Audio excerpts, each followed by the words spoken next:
ಕೊಡಗು ಹಾಸನ ಪಶ್ಚಿಮ ಘಟ್ಟ ಸಾಲಿಗೆ ಸೇರಿದ ಹೊಸಕೋಟೆ ಬೆಟ್ಟದ ಕಾಫಿ ತೋಟವೊಂದರಲ್ಲಿ ಗಣಿಗಾರಿಕೆಗೆ ಅನುಮತಿ ನೀಡಿರುವುದನ್ನು ವಿರೋಧಿಸಿ ಕೊಡಗು ಹಾಸನ ಪಶ್ಚಿಮ ಘಟ್ಟ ಉಳಿಸಿ ಜಂಟಿ ಹೋರಾಟ ಸಮಿತಿಯಿಂದ ಪ್ರತಿಭಟನಾ ಸಭೆ ನಡೆಯಿತು. ಹೊಸೂರು, ಚಂಗಡಹಳ್ಳಿ, ವನಗೂರು, ಯಸಳೂರು ಮತ್ತು ತೋಳೂರು ಶೆಟ್ಟಳ್ಳಿ ಗ್ರಾಮ ಪಂಚಾಯಿತಿಗಳ ಸಂಯುಕ್ತಾಶ್ರಯದಲ್ಲಿ ಕೊಡಗು ಹಾಸನ ಜಿಲ್ಲಾ ಗಡಿಭಾಗದ ಹೊಸೂರು ಗ್ರಾಮದಲ್ಲಿ ಸಭೆ ಆಯೋಜಿಸಲಾಗಿತ್ತು.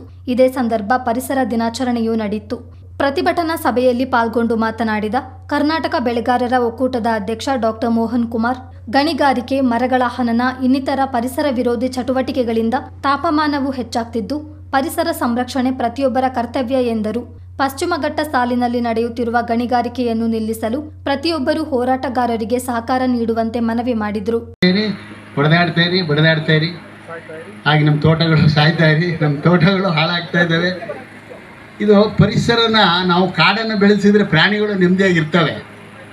ಆದರೆ ಅದಕ್ಕೆ ಅವಕಾಶಗಳನ್ನು ಎಲ್ಲರ ಜವಾಬ್ದಾರಿ, ಅದು ಅವ್ರದ್ದು ಇವ್ರದ್ದು ಅಂತಲ್ಲ, ಎಲ್ಲರ ಜವಾಬ್ದಾರಿ. ಅದಕ್ಕೆ ಮಾಡಬೇಕು, ಸೌಕರ್ಯಗಳನ್ನು ಮಾಡ್ಕೋಬೇಕು. ಆಗ್ತಾಯಿಲ್ಲ. ಯಾಕೆ? ಸರಿಯಾಗಿ ಯಾರು ಗಮನ ಹರಿಸ್ತಾ ಇಲ್ಲ ಅದ್ರ ಬಗ್ಗೆ. ಹಾಗಾಗಿ ಪರಿಸರ ಒಂದು ಕಾಪಾಡಬೇಕಾದ್ರೆ ಎಲ್ಲರ ಕರ್ತವ್ಯ. ಬರೀ ನಾವಿಲ್ಲಿ ಇರೋರಷ್ಟೇ ಅಲ್ಲ, ವಿಶ್ವವಂತರು ಹೆಚ್ಚೆಚ್ಚು ಮರಗಳನ್ನು ಹಾಕಬೇಕು. ಹೆಚ್ಚೆಚ್ಚು ಮರಗಳನ್ನು ಬೆಳೆಸಿದಾಗ, ಈಗಾಗಲೇ ಹೇಳಿದಾಗ ಏನು ಓಝೋನ್ ಸೆಲ್ಲು ಅದಕ್ಕೆ ತೊಂದರೆ ಆಗಿದೆ. ಹಾಗಾಗಿ ನಮಗೆ ಆಕ್ಸಿಜನ್ನು, ಒಳ್ಳೆಯ ಆಕ್ಸಿಜನ್ನು ಸಿಗ್ತಾ ಇಲ್ಲ. ಈಗ ಶನಿವಾರ ಭಾನುವಾರ ಬೆಂಗಳೂರಲ್ಲೆಲ್ಲ ಇದನ್ನು ಹೋಗಿದ್ವಿ, ಏನು ನಮ್ಮ ರೈತರ ಒಂದು ಸ್ಟಡಿ ಟೂರ್ ಹೋಗಿದ್ವಿ. ಅಲ್ಲಿ ವಿಯೆಟ್ನಾಮು ತಮಗೆಲ್ಲ ಗೊತ್ತಿದೆ, ಅತಿ ಹೆಚ್ಚು ಕಾಫಿ ಬೆಳೆಯುವಂಥ ಪ್ರದೇಶ ಇಡೀ ಪ್ರಪಂಚದಲ್ಲಿ. ಮೊದಲಿಗೆ ಅಲ್ಲಿ ತುಂಬ ಕಾಡಿತ್ತು. ಆ ಕಾಡನ್ನು ಕಡಿದ್ಬಿಟ್ಟು ಅವರು ಅಲ್ಲಿ ಕಾಫಿ ಗಿಡ ಹಾಕಿ, ನಮ್ಮ ಭಾರತ ದೇಶದ ಟೆಕ್ನಾಲಜಿ ಕ್ಲೋನಲ್ ಗ್ರಾಫ್ಟಿಂಗ್ ಅಂತಿದೆ, ಅದನ್ನು ಬೆಳೆದು ಅಂಥ ಗಿಡಗಳನ್ನು ಹಾಕಿ ಅವರು ಇವತ್ತು ಅತಿ ಉತ್ತಮವಾದ ಕಾಫಿಯನ್ನು. ಕೊಡಗು ಕಾವೇರಿ ಸೇನೆಯ ರವಿಚಂಗಪ್ಪ ಮಾತನಾಡಿ, ಪಶ್ಚಿಮ ಘಟ್ಟವನ್ನು ಕೊಳ್ಳೆ ಹೊಡೆಯುವಲ್ಲಿ ಕೆಲ ಅಧಿಕಾರಿಗಳು ಶಾಮೀಲಾಗಿದ್ದಾರೆ ಎಂದು ಆರೋಪಿಸಿದರು. ಗಣಿಗಾರಿಕೆ ವಿರುದ್ಧದ ಹೋರಾಟಕ್ಕೆ ಸಂಪೂರ್ಣ ಸಹಕಾರ ನೀಡುವುದಾಗಿ ತಿಳಿಸಿದರು. ಪ್ರಾರಂಭವಾಗಿದ್ದು ನಮ್ಮ ಸಂಘಟನೆ 2004ರಲ್ಲಿ 2005ರಿಂದ ಬಹಳಷ್ಟು ಸಮಸ್ಯೆಗಳನ್ನು ಕೊಡಗಿನಲ್ಲಿ ಬಂತು. ಮೊದಲನೇದಾಗಿ ಬರಪೊಳೆ ಯೋಜನೆಯನ್ನು ಏಟ್ರಿಯಾ ಕಂಪನಿ ಬೆಂಗಳೂರಿನವರು ಮಾಡಬೇಕು ಅಂತೇಳಿ ಬಂದಾಗ ನಮ್ಮ ಕಿಶೋರವರು ಕೂಡ ಆಗ ಬಂದಿದ್ರು ಅಲ್ಲಿಗೆ ಹೋರಾಟಕ್ಕೆ. ನಂತರ ಅನಂತ್ ಕುಮಾರ್ ಹೆಗ್ಡೆ ಅವರು ಬಂದಿದ್ದರು, ಪಾಂಡುರಂಗ್ ಹೆಗ್ಡೆ ಬಂದಿದ್ದರು, ಎಲ್ಲ ಬಂದಿದ್ರು ಹೋರಾಟ. ಈಗ ಬೆಂಗಳೂರಿನಿಂದ ನಮ್ಮ ಕರ್ನಾಟಕದಾದ್ಯಂತ, ನಂತರ ನಮ್ಮ ಕರ್ನಾಟಕ ಹೊರಗಡೆಯಿಂದ ಕೂಡ ಜನ ಹ್ಯಾಪಿ ಫಾಲ್ಸ್ ನೋಡಲಿಕ್ಕೆ ಬರ್ತಾರೆ. ಮರಳು ತೆಗಿತಾರೆ, ಮರವನ್ನು ಕಡಿತಾರೆ, ಎಲ್ಲವನ್ನು ಮಾಡ್ತಾರೆ.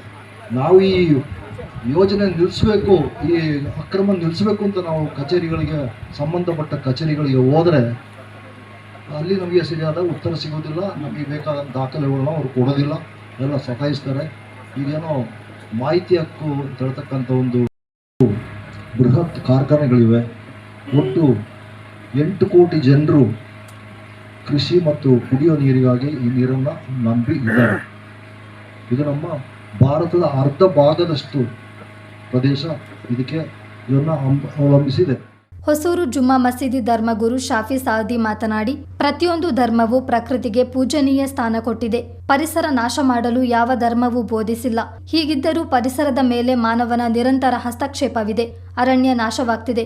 ಗಣಿಗಾರಿಕೆ ವಿರೋಧಿಸಿ ಪಶ್ಚಿಮ ಘಟ್ಟವನ್ನು ಉಳಿಸಿಕೊಳ್ಳಲು ಜಾತಿ ಧರ್ಮ ಮರೆತು ಎಲ್ಲರೂ ಒಂದಾಗಬೇಕೆಂದು ಹೇಳಿದರು. ಕಡಿಯುವುದಾದರೆ ಅವಶ್ಯಕತೆ ಬಂದಲ್ಲಿ ಮಾತ್ರ ಕಡಿಬೇಕು, ಇಲ್ಲದಿದ್ದರೆ ಅದು ನಿಷೇಧ. ಆ ಸಂದರ್ಭದಲ್ಲೂ ಕೂಡ ಮರವನ್ನು ಕಡಿಯುವಾಗ ಇನ್ನು ಒಮ್ಮೆಲೆ ಹೋಗಿ ಆ ಮರವನ್ನು ಕಡಿದು ಹಾಕಬಾರದು. ಮೊದಲನೆಯ ದಿನ ಹೋಗಿ ಅದರ ಒಂದು ರೆಂಬೆಯನ್ನು ಕಡಿದು ಹಾಕಬೇಕು. ಕಾರಣ ಏನಂತ ಹೇಳಿದರೆ, ಆ ಮರದಲ್ಲಿ ನಿನ್ನಂತೆ ವಾಸಿಸುವಂತಹ ಪ್ರಾಣಿಗಳು, ಪಕ್ಷಿಗಳಿರ್ತವೆ. ಆ ಪಕ್ಷಿಗಳಿಗೆ ಅರ್ಥವಾಗಬೇಕು, ಈ ಮರವನ್ನು ಕಡಿತಾ ಇದ್ದಾರೆ, ಅಪಾಯ ಇದೆ, ಅಲ್ಲಿಂದ ಜಾಗ ಖಾಲಿ ಮಾಡ್ತದೆ. ಮರುದಿನ ಮತ್ತಿರುವಂತಹ ರೆಂಬೆ ಕೊಂಬೆಗಳನ್ನು ಕಡಿದು ಹಾಕಿ ನಂತರ ನೀನು ಅವಶ್ಯಕತೆ ಸಂಚರಿಸುವಂತಹ ಭೂಮಿ, ಆ ಭೂಮಿ ತನ್ನದೇ ಪದದಲ್ಲಿ ಸಂಚರಿಸಬೇಕಾದ್ರೆ, ಯಾವುದೇ ರೀತಿಯ ಅಡಚಣೆಗಳಿಲ್ಲದೆ ಆ ಭೂಮಿ ಸುತ್ತಬೇಕಾದ್ರೆ ಅದಕ್ಕೆ ಬ್ಯಾಲೆನ್ಸ್ ಬೇಕು. ಆ ಬ್ಯಾಲೆನ್ಸ್ ಬೇಕು ಅಂತ ಹೇಳಿದರೆ ಪರ್ವತಗಳು ಅನಿವಾರ್ಯವಾಗಿದೆ.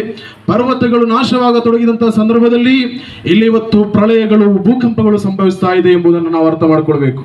ಮೊಳೆ ಎಂಬುದರ ಆ ಮೊಳೆಯ ತಲೆ ನಮಗೆ ಕಾಣ್ತಾ ಇದೆ. ಅದರ ಒಳಗೆ ಅಡಗಿರುವಂತಹ ಆ ಮೊಳೆ ಒಳಗೆ ಹೋಗಿರುವಂತಹ ಅಷ್ಟು ಬಲ ಕೊಡ್ತಾ ಇರುವಂತಹದ್ದು ಆ ಮೊಳೆ ಆಳದಲ್ಲಿ ಇಳಿದಿರುವುದರಿಂದಾಗಿದೆ. ಅದೇ ರೀತಿ ಪರ್ವತ ಮೇಲೆ ಕಾಣ್ತಾ ಇದ್ರು. ಈ ಹಿಂದೆ ನಡೆದ ಪ್ರತಿಭಟನಾ ಸಭೆಯಲ್ಲಿ ಗಣಿಗಾರಿಕೆ ನಿಲ್ಲಿಸದಿದ್ರೆ ಚುನಾವಣೆ ಬಹಿಷ್ಕರಿಸುವುದಾಗಿ ತೀರ್ಮಾನಿಸಿದ್ದ ಹಿನ್ನೆಲೆಯಲ್ಲಿ ಅಧಿಕಾರಿಗಳು ತಾತ್ಕಾಲಿಕವಾಗಿ ಗಣಿಗಾರಿಕೆಯನ್ನು ನಿಲ್ಲಿಸಿದ್ದರು. ಚುನಾವಣೆ ಮುಗಿದ ನಂತರ ಈಗ ಮತ್ತೆ ಗಣಿಗಾರಿಕೆಗೆ ಅಧಿಕಾರಿಗಳು ಅನುಮತಿ ನೀಡಿದ್ದಾರೆ. ಗುತ್ತಿಗೆದಾರರು ಗಣಿಗಾರಿಕೆ ನಡೆಸುತ್ತಿದ್ದಾರೆ.